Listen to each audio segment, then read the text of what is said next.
ओम शांति। आज 3 जनवरी 2026 के बाबा के अनमोल मधुर महावाक्य सुनेंगे।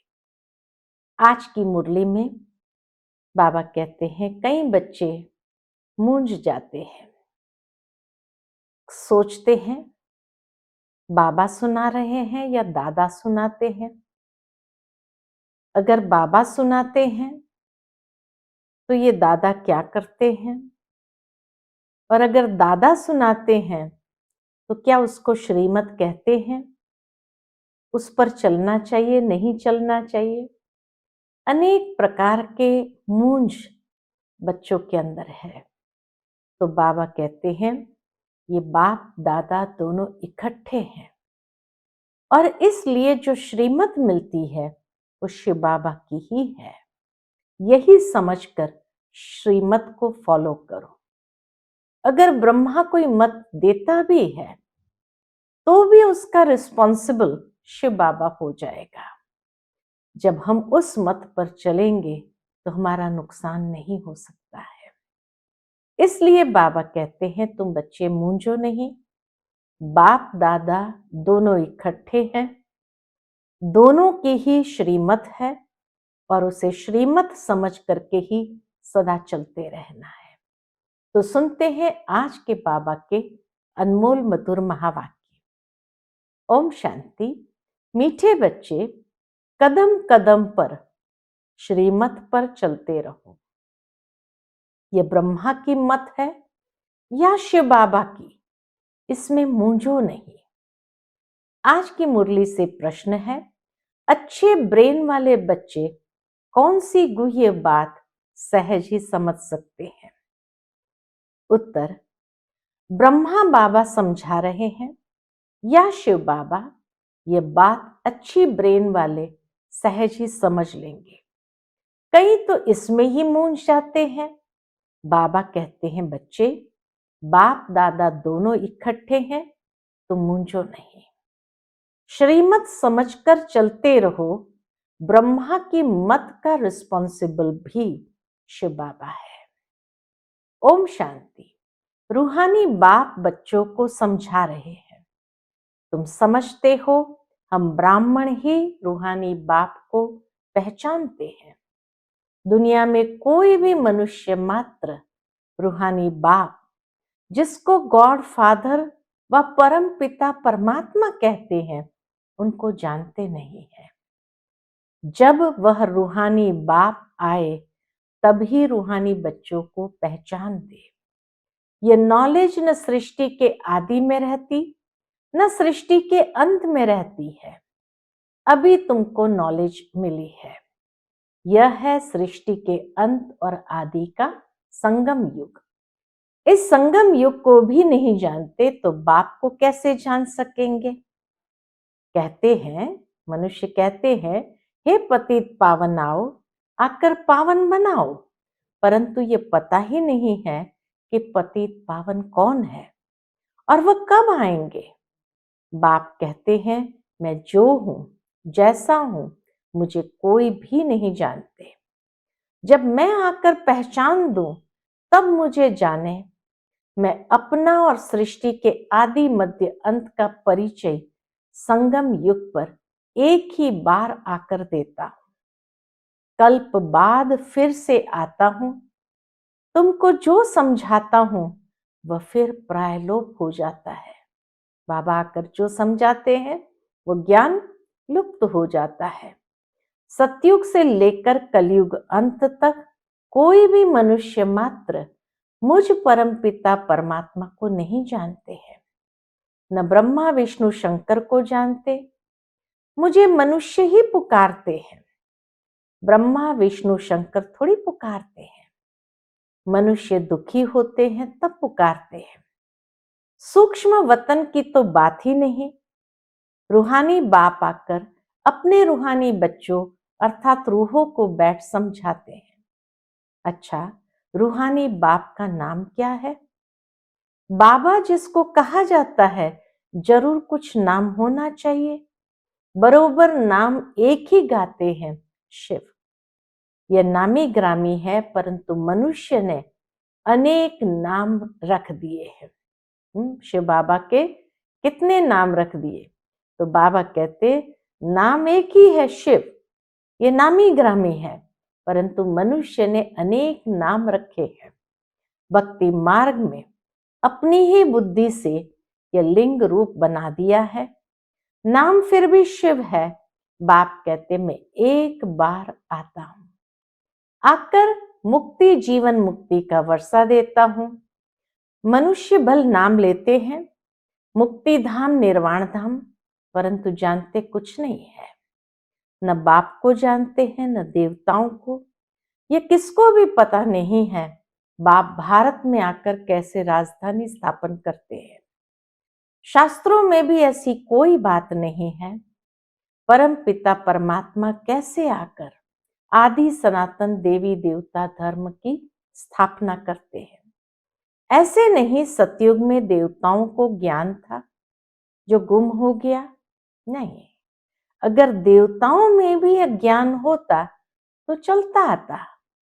इस्लामी बौद्धि आदि जो है उन्हों का ज्ञान चलता आता है। द्वापर युग से ये धर्म स्थापकों ने जो ज्ञान दिया वो जैसे कलयुग अंत तक चलता आता। तो अगर देवताओं में ज्ञान होता तो वो भी चलता आता। सब जानते हैं ये ज्ञान प्राय लोप हो जाता है। जैसे ही ये कल्प समाप्त होता है तो ज्ञान भी प्राय लोप हो जाता है। तो बाबा कहते मैं जब आता हूं तो जो आत्माएं पतित बन राज्य गंवा बैठी है उन्हों को आकर फिर पावन बनाता हूं। भारत में राज्य था फिर गंवाया कैसे है वह भी किसको पता नहीं है। इसलिए बाप कहते हैं बच्चों की कितनी तुच्छ बुद्धि बन गई है।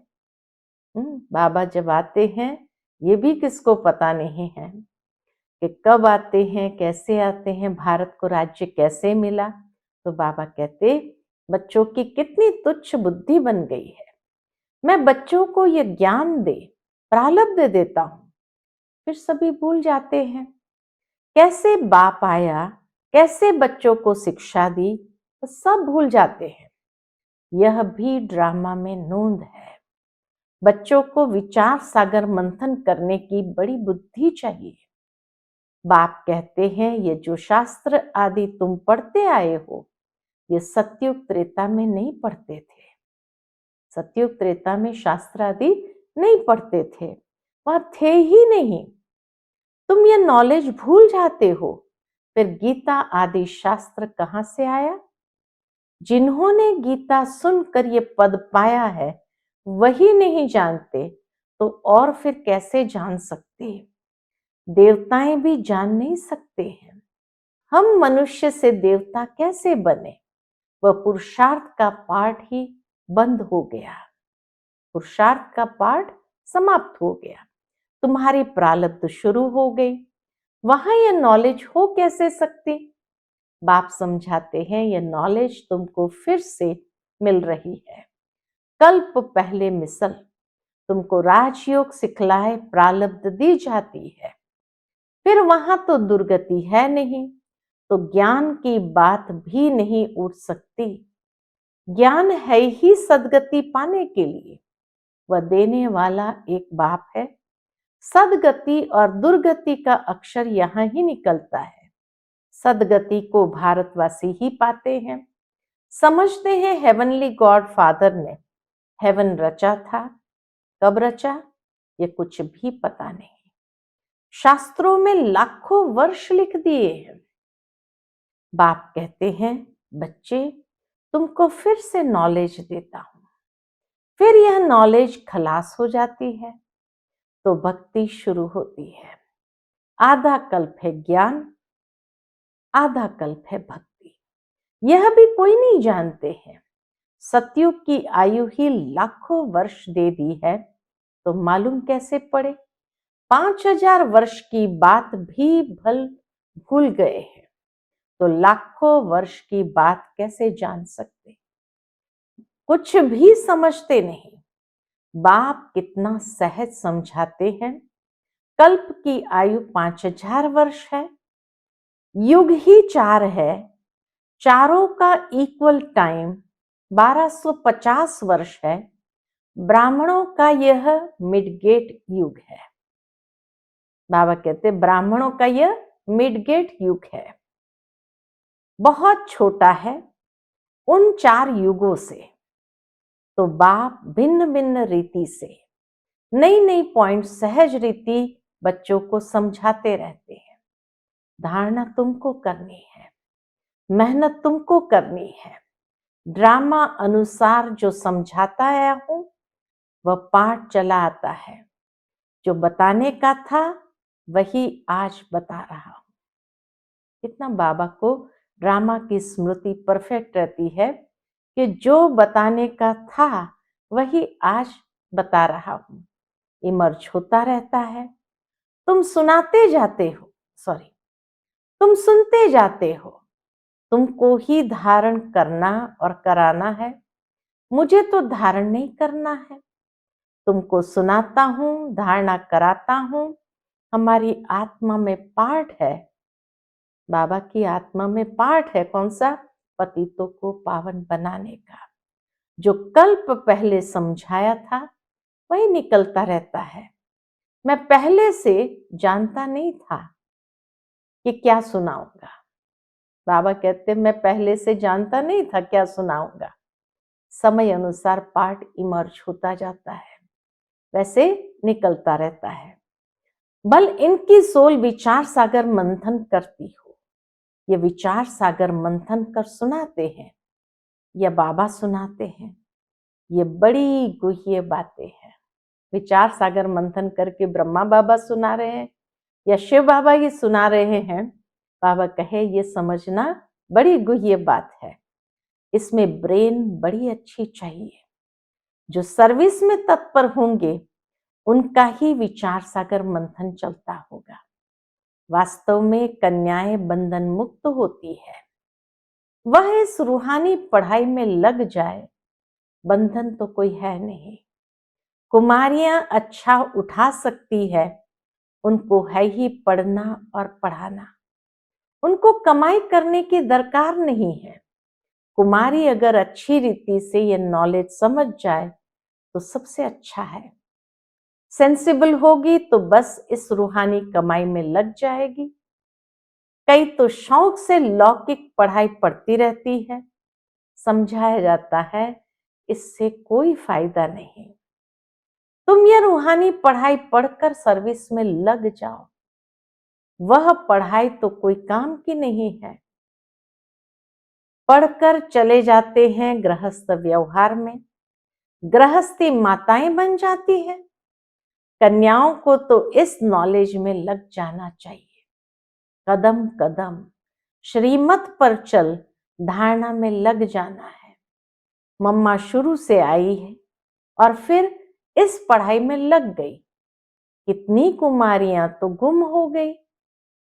कुमारियों को अच्छा चांस है, लेकिन कॉलेज जाते पढ़ाई करते रहते हैं, आगे से आगे पढ़ना है और फिर क्या होता है, कहीं ना कहीं पैर फिसल जाता है तो गुम हो जाती है।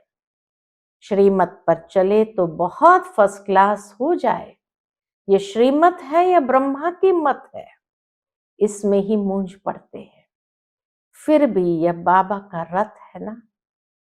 इनसे कुछ भूल हो जाए, कितनी सुंदर बात बाबा ने कही। अगर ब्रह्मा बाबा जो शिव बाबा का रथ है, इनसे कुछ भूल हो जाए, तुम श्रीमत पर चलते रहेंगे तो वह आप पे ही ठीक कर देंगे। कौन? शिव बाबा उसको ठीक कर देंगे। श्रीमत मिलेगी भी इन द्वारा। सदैव समझना चाहिए श्रीमत मिलती है, फिर कुछ भी हो रिस्पॉन्सिबल खुद है, खुद शिव बाबा है। इनसे कुछ हो जाता है, बाबा कहते मैं रिस्पॉन्सिबल हूं। ड्रामा में ये राज नूंदा हुआ है, इनको भी सुधार सकते हैं। शिव बाबा ब्रह्मा बाबा की कोई अगर भूल भी हो जाए तो उनको सुधार सकते हैं। फिर भी बाप है ना, बाप दादा दोनों इकट्ठे हैं तो मूंझ पड़ते हैं। पता नहीं शिव बाबा कहते हैं या ब्रह्मा कहते हैं। क्या सोचते हैं? पता नहीं शिव बाबा कहते हैं व ब्रह्मा कहते हैं, अगर समझे शिव बाबा ही मत देते हैं तो कभी भी हिले नहीं। शिव बाबा जो समझाते हैं सो राइट ही है। तुम कहते हो बाबा आप ही हमारे बाप टीचर गुरु हो, तो श्रीमत पर चलना चाहिए ना, जो कहे उस पर चलो। हमेशा समझो शिव बाबा कहते हैं वह है कल्याणकारी, इनकी रिस्पॉन्सिबिलिटी भी उन पर है। ब्रह्मा बाबा की रिस्पॉन्सिबिलिटी भी उन पर है, उनका रथ है ना। मूंझते क्यों हो? पता नहीं ये ब्रह्मा की राय है या शिव की। तुम क्यों नहीं समझते हो? शिव बाबा ही समझाते हैं। श्रीमत जो कहे सो करते रहो, श्रीमत जो कहे सो करते रहो। दूसरे की मत पर तुम आते ही क्यों हो? वैसे तो कई लोग यही समझते हैं शिव बाबा की मत है, श्रीमत पर चलते हैं। कई ऐसे हैं जो खुद कंफ्यूज्ड है, दूसरों को भी कंफ्यूज करते हैं, उनके माइंड को भी पोल्यूट करते हैं। अरे तुम ऐसा अंधविश्वास कैसे रख सकते हो, ये तो ब्रह्मा बाबा की बात है, आदि आदि। तो बाबा कहे दूसरे की मत पर तुम आते ही क्यों हो? श्रीमत पर चलने से कभी झुटका नहीं आएगा, परंतु चल नहीं सकते, मूंझ पड़ते हैं। बाबा कहते हैं तुम श्रीमत पर निश्चय रखो तो मैं रिस्पॉन्सिबल हूं। तुम निश्चय ही नहीं रखते हो तो फिर मैं भी रिस्पॉन्सिबल नहीं। हमेशा समझो श्रीमत पर चलना ही है। वह जो कहे, चाहे प्यार करो चाहे मारो, ये उनके लिए गायन है। इसमें लात आदि मारने की तो बात ही नहीं है, परंतु किसको निश्चय बैठना ही बड़ा मुश्किल है। निश्चय बैठना ही बड़ा मुश्किल है। निश्चय पूरा बैठ जाए तो कर्मातीत अवस्था हो जाए, लेकिन वह अवस्था आने में भी टाइम चाहिए, वह होगी अंत में।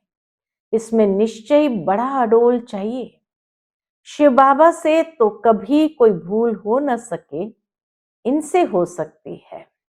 ये दोनों है इकट्ठे, परंतु तुमको निश्चय भी रखना है। क्या शिव बाबा समझाते हैं, उस पर हमें चलना पड़े। तो बाबा की श्रीमत समझकर चलते चलो तो उल्टा भी सुल्टा हो जाएगा। इतना बाबा अथॉरिटी से उस बात को कह करके हम बच्चों को समझाते हैं।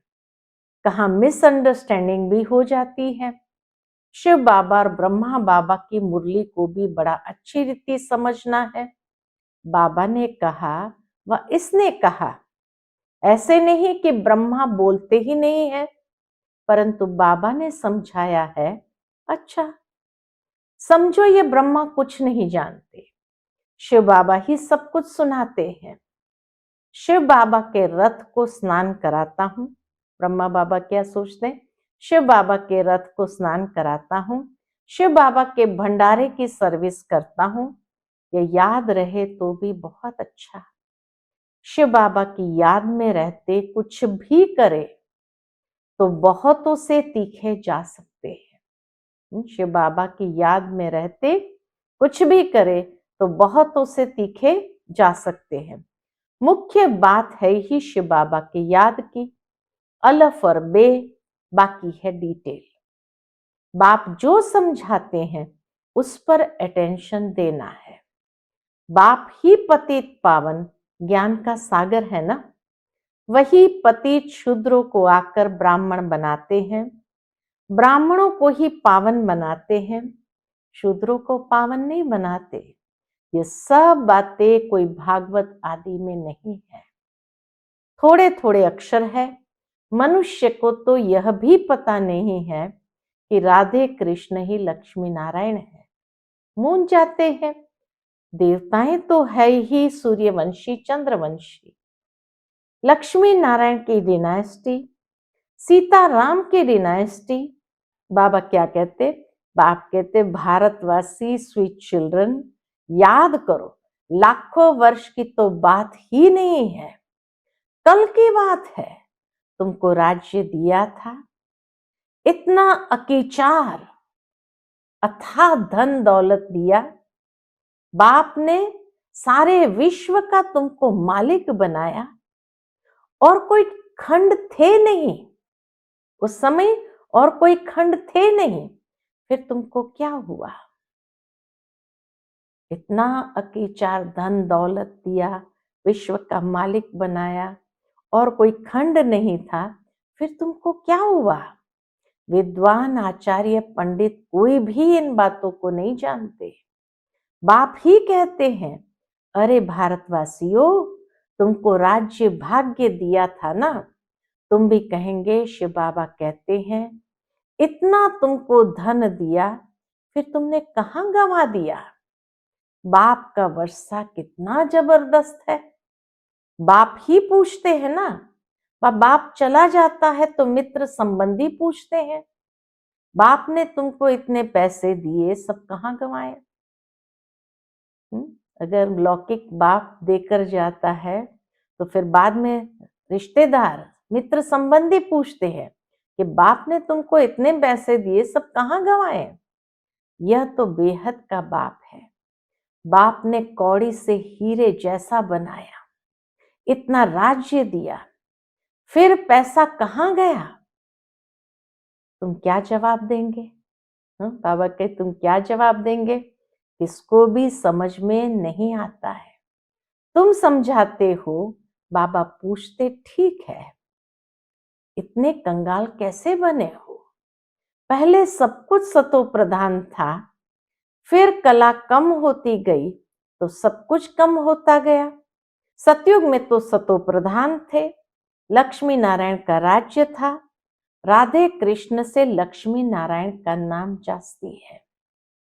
उन्हों की कोई ग्लानि नहीं लिखी है, लक्ष्मी नारायण की कोई ग्लानि नहीं लिखी है, और सबके लिए निंदा लिखी है शास्त्रों में। लक्ष्मी नारायण के राज्य में कोई दैत्य आदि नहीं बताते हैं। तो यह बातें समझने की है। बाबा ज्ञान धन से झोली भर रहे हैं। बाप कहते बच्चे, इस माया से खबरदार रहो, इस माया से खबरदार रहो। अच्छा, मीठे मीठे सिकिलते बच्चों प्रति माता पिता बाप दादा का याद प्यार और गुड मॉर्निंग। रूहानी बाप की रूहानी बच्चों को नमस्ते। हम सब रूहानी बच्चों की रूहानी माता पिता बाप दादा को याद प्यार, गुड मॉर्निंग और नमस्ते नमस्ते। शुक्रिया बाप दादा, शुक्रिया आपका। आज की मुरली से धारणा के लिए मुख्य सार है, पहली पॉइंट, सेंसिबल बन, सच्ची सेवा में लग जाना है। जवाबदार एक बाप है, इसीलिए श्रीमत में संशय नहीं उठाना है, निश्चय में अडोल रहना है। दूसरी पॉइंट, विचार सागर मंथन कर बाप की हर समझाने पर अटेंशन देना है। स्वयं ज्ञान को धारण कर दूसरों को सुनाना है। आज का बाप दादा का मधुर वरदान हम बच्चों के प्रति है, अपने अनादि आदि रियल रूप को रियलाइज करने वाले संपूर्ण पवित्र भव। अपने अनादि आदि रियल रूप को रियलाइज करने वाले संपूर्ण पवित्र भव।